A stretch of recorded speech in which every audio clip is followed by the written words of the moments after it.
Clean Air Now does acknowledge that the EPA is trying. They do acknowledge that they go out to these facilities sometimes and they'll even fine them or mark them as violators. And we did find some actually as we poured through the EPA's website. We did. There are 5 current significant violators in Wyandotte County. So what are first responders asking for in order to accommodate the increase of calls? Well, an analysis conducted by Lawrence Fire Department showed that relocating this fire station and adding an additional 2 fire stations to Lawrence can help improve coverage and response time. Hi, Tiffany. I'm in North Topeka, where officials are investigating after they say a person walked into the path of a train. Yeah, Katie, it is exciting because Topeka is the first stop for a National Arena Cross Championship Series. The National Championship for the Outlaw Indoor Motocross Series starts today at the Stormont Vale Event Center. New this morning, a bar shooting occurred at about 2:30 a.m. at the 45th Street bar off of Topeka Boulevard and 45th Street. The shooting is still under investigation, and even hours later, there's still a police presence here. And just this year, the Shawnee County Sheriff and Topeka Police Department have responded to multiple calls of violence at the bar, including a shooting just back in September. The city of Manhattan is holding its Spirit of the Holidays Lighted Parade event tonight starting at 5:30. You're seeing some video on your screen now from last year's parade. For a full list of road closures, head to our website at ksnt.com. Working for you, I'm O'Shea Becker, 27 News. Today is the last day to apply for your Thanksgiving dinner. The Salvation Army is teaming up with Cargill to provide 200 turkey dinners to local families. Yes, Tiffany, as you can see behind me, the Evergy Plaza is already looking a little festive this year, and businesses downtown will be able to get creative for the contest starting December 1st. Just last week in Lawrence, the Douglas County Sheriff's Department donated 20 ballistic vests just like this to Ukraine. Well, Lily, it was 85 degrees outside yesterday. This morning, whenever I was coming to class, it was 40, and hail was hitting my face. Yeah, Halen, what in the world is going on out there? Lily, can you tell us more about this art exhibit? Yeah, Mackenzie and Elise, I am here where the Office of Multicultural Affairs is putting on an art show in collaboration with KU Sexual Assault Awareness Month. Let's take a look at some of these art pieces showcasing sex positivity. Victoria Garcia Unzueta, a KU junior, is the sole artist of OMA's art show. Their portrait photography series showcases non-binary people in their life and a few self-portraits. And I know, at least in a queer atmosphere, sex positivity is like a very interesting thing to explore, just because we're always often taboo subject, often kind of ostracized from society in general. So this was kind of like my opportunity to showcase the beauty that can be queer self-expression. The Office of Multicultural Affairs wanted to give minorities an opportunity to feel heard and included when talking about sex positivity. Let's center voices who are not usually centered in these conversations is what I want from this show.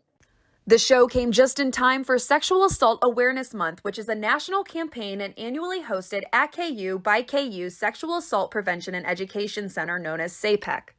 OMA brought the idea to SAPEC, and SAPEC happily agreed to include the art show in the Sexual Assault Awareness Month's events. We have put a lot of thought into wanting there to be a lot of different ways for students to connect during this month. Earlier this month, SAPEC placed flags in Watson Library's lawn to represent the number of students at KU who have been impacted by sexual assault. Looking forward, SAPEC is offering a sexual assault survivor yoga and meditation workshop for queer and trans students and an event at South Park's gazebo called Take Back the Night to gather and honor survivors. The gallery is free and open during regular Kansas Union hours, and you can stop in between 5:30 and 7:30 p.m. this Thursday to meet Victoria and celebrate their artwork. I'm O'Shea Becker reporting live for KUJH News. Good evening and thanks for joining us tonight. I'm Mackenzie Davis. We want to get back to that migration story. The state of Kansas is experiencing a statewide drought. The Cheyenne Bottoms near Wichita completely dried up. But how is it affecting the wildlife near us? 27 News reporter Lily O'Shea Becker is live at the National Weather Service. So Lily, can you tell us more about how the drought is impacting our area?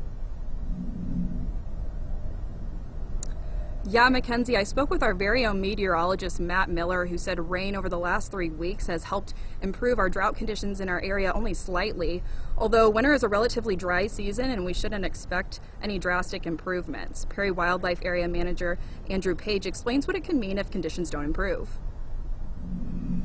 As we progress into the spring, if we stay incredibly dry, it could really have a negative impact on those birds' migration back north, where they're fueling up and getting back north, where that's to their breeding grounds. That's where they reproduce and create, you know, the population for the next seasons.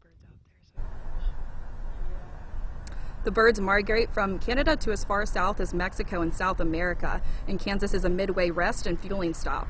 While pumping water into the Perry Wildlife Area hasn't been an issue, it has been an issue for other areas of Kansas, and water levels are still low for the Perry Wildlife areas. Page says migration has remained relatively normal in the area, but it is hard to say what will happen in the spring. Page did say there are some positive aspects to droughts. This drought has allowed the Kansas Wildlife Department to go into wetlands that aren't as accessible when they're full and do repairs and even remove some invasive species. Last week, the Mellon Foundation allocated a $5 million grant to the Sacred Red Rock Project. The grant will fund the return of the 28-ton sacred quartzite rock from the Robinson Park in Lawrence to a heritage park owned by the Kaw Nation and help educate people on the history of the Kaw Nation. Together, the Kaw Nation, the City of Lawrence, KU, and others will use the grant to move the Sacred Red Rock from Robinson Park in Lawrence to the Alguegu National Heritage Park near Council Grove, Kansas. 25 years ago, the Kaw Nation purchased land where the Heritage Park now resides to increase their presence in Kansas, the historical location of the Kaw people. And at least we have some place in Kansas where we can tell our own story about who we are as Kaw people, because very few other places are telling our story, and are certainly not telling the story from our perspective. So the grant will create an educational welcome center for the Sacred Rock and other monuments in the Heritage Park.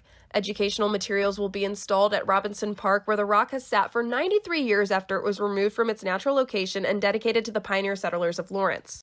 The Lawrence City Commission voted unanimously last year to return the Sacred Rock, which was historically used to gather for prayer. Or we may not have the same kind of ceremonies that we once had with the stone, but we still feel an obligation that we are the stewards of that rock. Here at KU, the university will be leading a K-12 educational program about Kaw history, and we're working with University Press of Kansas on a book project, and we're going to be doing a documentary. The rock is expected to be moved by next spring. I'm O'Shea Becker with KUJH News. Later this month, those who are involved in the project will meet at the Heritage Park to discuss plans for transporting the rock and developing educational materials. For more information, you can go to www.sacredredrock.com. On Thursday, Kansas state legislators passed a bill with bipartisan support to phase out Kansas's state sales tax on groceries over the next 3 years. Governor Laura Kelly promised to sign the bill immediately, but her and Kansas Democrats are urging Kansas Republicans to compromise and begin the tax decrease as soon as July 1st. Unfortunately, political partisan games have been played, and things are just really wacky with re-elections coming up. Because Governor Kelly is facing re-election in November, Kansas Republicans are unlikely to renegotiate. The plan is to reduce the state sales tax on groceries from 6.5% to 4% in January, then to 2% in 2024, and completely eliminate the tax by 2025. Representative Christina Haswood, whose district covers a part of Southeast Lawrence, would like to see the elimination start as soon as possible. But I believe this issue reaches all the way to all our borders, the rural area and our urban areas, all demographics, young students, young people, to our elderly people. Governor Laura Kelly projects eliminating the tax would save a Kansas family of 4 about $500 a year on groceries. But for me, a college student, it would save me about $3 on my weekly groceries.